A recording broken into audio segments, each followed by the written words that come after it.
Leaders demand a miraculous sign.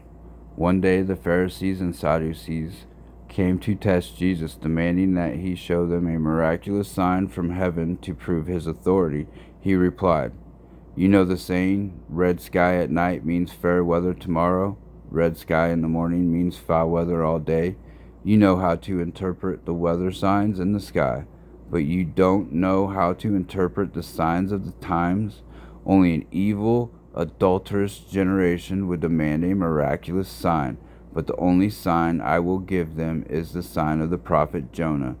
Then Jesus left them and went away. Yeast of the Pharisees and Sadducees. Later, after they crossed to the other side of the lake, the disciples discovered they had forgotten to bring any bread. "Watch out," Jesus warned them. "Beware of the yeast of the Pharisees and Sadducees." At this, they began to argue with each other because they hadn't brought any bread. Jesus knew what they were saying, so he said, "You have so little faith. Why are you arguing with each other about having no bread? Don't you understand even yet? Don't you remember? Don't you remember the 5,000 I fed with the 5 loaves and the baskets of leftovers you picked up? Or the 4,000 I fed with the 7 loaves and the large baskets of leftovers you picked up? Why can't you understand that I'm not talking about bread? So again I say, beware of the yeast of the Pharisees and Sadducees." Then at least they understood that he wasn't speaking about the yeast and the bread, but about the deceptive teaching of the Pharisees and Sadducees. Peter's declaration about Jesus.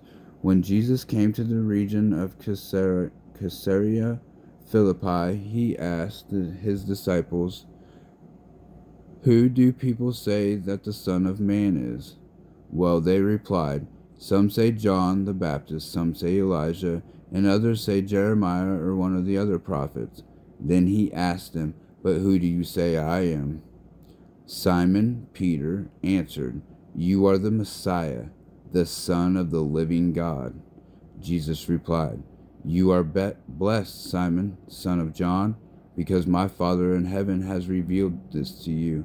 You did not learn this from any human being. Now I say to you that you are Peter, which means rock.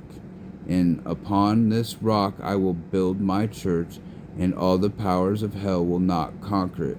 And I will give you the keys of the kingdom of heaven. Whatever you forbid on earth will be forbidden in heaven. Whatever you permit on earth will be permitted in heaven." Then he sternly warned the disciples not to tell anyone that he was the Messiah. Jesus predicts his death.